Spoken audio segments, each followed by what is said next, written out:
ಎಲ್ರಿಗೂ ನಮಸ್ಕಾರ. Welcome back to my YouTube channel. ಎಲ್ಲರೂ ಚೆನ್ನಾಗಿದ್ದೀರಾ ಅಂತ ಅಂದ್ಕೊಳ್ತೀನಿ.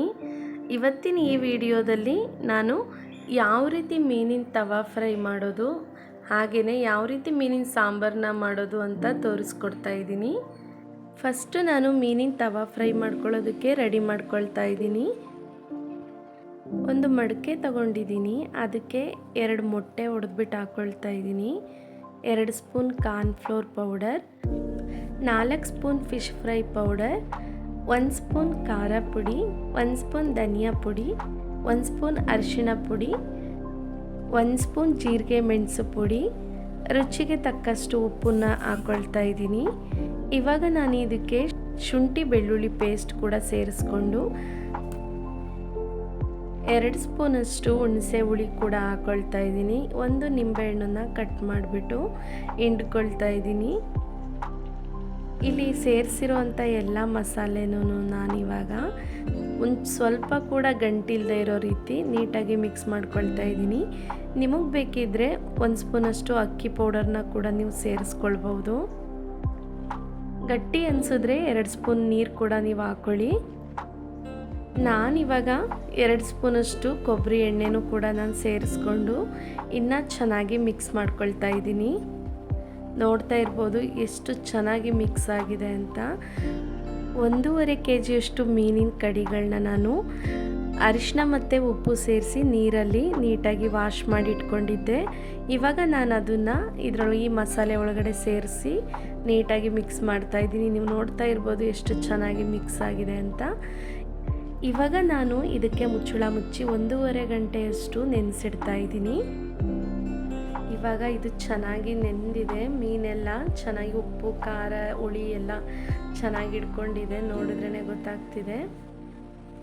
ಸ್ಟವ್ ಮೇಲೆ ತವಾ ಇಟ್ಕೊಂಡು ತವಾಗೆ 2 ಸ್ಪೂನಷ್ಟು ಎಣ್ಣೆನ ಹಾಕ್ಕೊಳ್ತಾ ಇದ್ದೀನಿ. ಎಣ್ಣೆ ಬಿಸಿ ಆಗ್ತಿದ್ದ ಕೂಡಲೇ ನಾನು ಒಂದೊಂದೇ ಮೀನಿನ ಕಡಿನೂ ತವಾ ಮೇಲೆ ಹಾಕಿ ಮುಚ್ಚಳ ಮುಚ್ಚಿಟ್ಟು ಲೋ ಫ್ಲೇಮಲ್ಲಿ ಬೇಯಿಸ್ಕೊಳ್ತಾ ಇದ್ದೀನಿ. ಈ ರೀತಿ ಮುಚ್ಚಳ ಮುಚ್ಚಿ ಲೋ ಫ್ಲೇಮಲ್ಲಿ ಬೇಯಿಸೋದ್ರಿಂದ ಸ್ವಲ್ಪ ಕೂಡ ತಳ ಹಿಡಿಯೋದಿಲ್ಲ. ಮತ್ತು ನಾನು ಈ ಎಲ್ಲ ಮೀನಿನ ಕಡಿಗಳನ್ನು ಉಲ್ಟಾ ತಿರುಗಿಸಿ ಬೇಯಿಸ್ಕೊಳ್ತಾ ಇದ್ದೀನಿ. ಹಾಗೆ ಇದೇ ರೀತಿ ಮೀನುಗಳನ್ನ 2ರಿಂದ 3 ಸಾರಿ ತಿರುಗಿಸಿ ಚೆನ್ನಾಗಿ ಬೇಯಿಸ್ಕೊಳ್ತಾ ಇದ್ದೀನಿ. ಇವಾಗ ಚೆನ್ನಾಗಿ ಬೆಂದಿದೆ. ಅದನ್ನು ನಾನೊಂದು ಪ್ಲೇಟಲ್ಲಿ ಎತ್ತಿಟ್ಕೊಳ್ತಾ ಇದ್ದೀನಿ.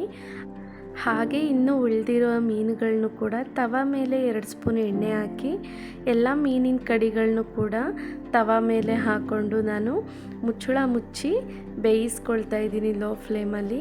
ಅದನ್ನು ಹಾಗೆ 2ರಿಂದ 3 ಸಾರಿ ತಿರುಗಿಸಿ ಬೇಯಿಸಿ ಚೆನ್ನಾಗಿ ಬೆಂದಮೇಲೆ ಅದನ್ನು ಕೂಡ ಪ್ಲೇಟ್ ಮೇಲೆ ಎತ್ತಿ ಇಟ್ಕೊಳ್ತಾ ಇದ್ದೀನಿ. ನೀವು ನೋಡ್ತಾ ಇರ್ಬೋದು ಎಷ್ಟು ಚೆನ್ನಾಗಿ ಎಲ್ಲ ಬೆಂದಿದೆ. ಸ್ವಲ್ಪನೇ ಎಣ್ಣೆ ಉಪಯೋಗಿಸ್ಕೊಂಡು ಮಾಡಿರೋದ್ರಿಂದ ಆರೋಗ್ಯಕ್ಕೂ ಕೂಡ ತುಂಬ ಒಳ್ಳೆಯದು. ಈ ರೀತಿ ಮೀನಿನ ಫ್ರೈನ ನೀವು ಮನೆಯಲ್ಲಿ ಒಂದು ಸಲ ಟ್ರೈ ಮಾಡಿ, ತುಂಬಾ ಟೇಸ್ಟಿಯಾಗಿರುತ್ತೆ, ಚೆನ್ನಾಗಿರುತ್ತೆ. ಹಾಗೆ ನಾನು ಇನ್ನೊಂದು ಸೈಡಲ್ಲಿ ಮೀನಿನ ಸಾಂಬಾರು ಮಾಡೋದಕ್ಕೆ ಒಗ್ಗರಣೆಗೆ 2 ಈರುಳ್ಳಿನ ಕಟ್ ಮಾಡಿ ಜಾರಲ್ಲಿ ಹಾಕ್ಕೊಂಡು ಅದಕ್ಕೆ ಸ್ವಲ್ಪ ಅರಿಶಿನ ಹಾಕ್ಕೊಂಡು ರುಬ್ಬಿಟ್ಟು ಎತ್ತಿಟ್ಕೊಳ್ತಾ ಇದ್ದೀನಿ. ಮೀನಿನ ಸಾಂಬಾರನ್ನ ಮಡಿಕೆಯಲ್ಲಿ ಮಾಡೋದ್ರಿಂದ ಇನ್ನೂ ತುಂಬಾ ಟೇಸ್ಟ್ ಇರುತ್ತೆ.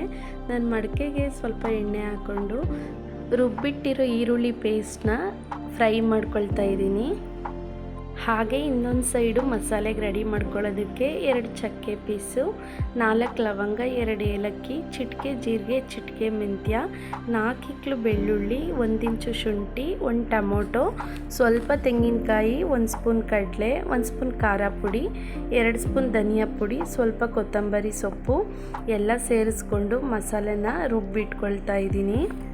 ಕರಿಬೇವಿನ ಸೊಪ್ಪನ್ನು ಕೂಡ ನಾನು ಮಸಾಲೆಗೆ ಹಾಕ್ಕೊಂಡು ರುಬ್ಕೊಂಡಿದ್ದೀನಿ. ನಿಮ್ಗೆ ಇಷ್ಟ ಇಲ್ಲ ಅಂದರೆ ನೀವು ಸ್ಕಿಪ್ ಮಾಡ್ಕೊಳ್ಳಿ. ಈರುಳ್ಳಿ ಪೇಸ್ಟ್ ಎಲ್ಲ ಹಸಿ ವಾಸನೆ ಹೋಗಿದೆ. ಇವಾಗ ನಾನು ರುಬ್ಬಿರೋ ಮಸಾಲೆನ ಅದರೊಳಗಡೆ ಹಾಕ್ಕೊಂಡು ಚೆನ್ನಾಗಿ ತಿರುಗಿಸ್ಕೊಳ್ತಾ ಇದ್ದೀನಿ. ನಾನು ಸಾಂಬಾರನ್ನ ಸ್ವಲ್ಪನೇ ಮಾಡ್ಕೊಳ್ತಾ ಇದ್ದೀನಿ, ಹಂಗಾಗಿ ನಾನು ಸ್ವಲ್ಪ ನೀರು ಹಾಕ್ಕೊಂಡಿದ್ದೀನಿ. ನೀವು ನಿಮ್ಮ ಮನೇಲಿ ಎಷ್ಟು ಜನ ಇದ್ದೀರಾ ಅಷ್ಟು ಜನಕ್ಕೆ ಎಷ್ಟು ಬೇಕೋ ಅಷ್ಟು ನೀವು ನೀರನ್ನ ಹಾಕ್ಕೊಳ್ಳಿ. ಒಂದು ನಿಂಬೆಹಣ್ಣಿನ ಗಾತ್ರದಷ್ಟು ಹುಣಸೆ ಹಣ್ಣನ್ನು ನೆನೆಸಿಟ್ಟಿದ್ದೆ. ಅದನ್ನು ಕೂಡ ಹುಳಿನ ಹಾಕ್ಕೊಂಡು ಸ್ವಲ್ಪ ಉಪ್ಪನ್ನು ಕೂಡ ಹಾಕ್ಕೊಂಡು ಲಿಡ್ ಕ್ಲೋಸ್ ಮಾಡಿ ಇಟ್ಟು ಕುದೀತಾ ಇರೋ ಸಾಂಬಾರಿಗೆ ನಾನಿವಾಗ ತಲೆ ಪೀಸ್ಗಳನ್ನ ಮತ್ತು ಬಾಲನ್ನು ಹಾಕ್ಕೊಂಡು ಸಾಂಬಾರು ಮಾಡ್ತಾಯಿದ್ದೀನಿ.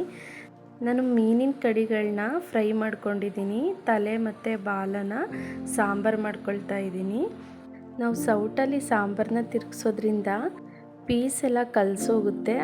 ಹಾಗಾಗಿ ನಾನು ಮಡಿಕೆ ಹಿಡ್ಕೊಂಡು ಒಂದು ರೌಂಡ್ ಅಲ್ಲಾಡಿಸ್ಬಿಟ್ಟಿಡ್ತಾ ಇದ್ದೀನಿ. ನಿಮಗೆ ಬೇಕು ಅಂದರೆ ಕರಿಬೇವಿನ ಸೊಪ್ಪು ಹಾಕ್ಕೊಳ್ಳಿ, ನಾನು ಸ್ವಲ್ಪ ಕರಿಬೇವಿನ ಸೊಪ್ಪು ಹಾಕ್ಕೊಂಡಿದ್ದೀನಿ. ಇವಾಗ ನೋಡ್ತಾ ಇರ್ಬೋದು ಮೀನಿನ ತಲೆಯಲ್ಲಿರೋ ಕಣ್ಣು ಆಚೆ ಬಂದಿದೆ. ಅದು ಆ ಥರ ಬಂದರೆ ಚೆನ್ನಾಗಿ ಬೆಂದಿದೆ ಅಂತ ಅರ್ಥ. ನೀವು ಇದೇ ರೀತಿ ಮೀನು ಸಾಂಬಾರನ್ನ ಮಾಡ್ತೀರಾ ಅಂದರೆ ಕಮೆಂಟ್ ಮಾಡಿ ತಿಳಿಸಿ. ಹಾಗೆ ಮೀನು ಸಾಂಬಾರಿಗೆ ಮುದ್ದೆ ಇದ್ದರೆ ತುಂಬ ಚೆನ್ನಾಗಿರುತ್ತೆ ಅಂತ ಒಂದು ಸೈಡಲ್ಲಿ ನಾನು ಮುದ್ದೆನ ಇಟ್ಕೊಂಡಿದ್ದೆ. ಅದು ಆಲ್ರೆಡಿ ಬೆಂದಿದೆ. ಇವಾಗ ನಾನು ತಿರುಗಿಸ್ಬಿಟ್ಟು ಅದನ್ನು ಮುದ್ದೆನ ಕಟ್ಟಿ ಇಟ್ಕೊಳ್ತಾ ಇದ್ದೀನಿ. ಫೈನಲಾಗಿ ಅಡುಗೆ ಎಲ್ಲ ಆಗಿದೆ. ಟೇಸ್ಟು ಕೂಡ ತುಂಬ ಚೆನ್ನಾಗಿದೆ. ನಿಮಗೂ ನಾನು ಮಾಡಿರೋ ಈ ಮೀನು ಸಾಂಬಾರು ಮತ್ತು ತವಾ ಫ್ರೈ ಇಷ್ಟ ಆಗಿರುತ್ತೆ ಅಂತ ಅಂದ್ಕೊಳ್ತೀನಿ. ಹಾಗೆ ನನ್ನ ಚಾನಲ್ನ ಯಾರಾದರೂ ಸಬ್ಸ್ಕ್ರೈಬ್ ಮಾಡದೆ ನೋಡ್ತಾ ಇದ್ದೀರಾ ಅಂದರೆ ದಯವಿಟ್ಟು ಸಬ್ಸ್ಕ್ರೈಬ್ ಮಾಡ್ಕೊಳ್ಳಿ. ವಿಡಿಯೋ ಇಷ್ಟ ಆಗಿದರೆ ನಿಮ್ಮ ಫ್ರೆಂಡ್ಸು ಫ್ಯಾಮಿಲಿ ಮೆಂಬರ್ಸ್ಗೆ ಶೇರ್ ಮಾಡಿ. Thank you.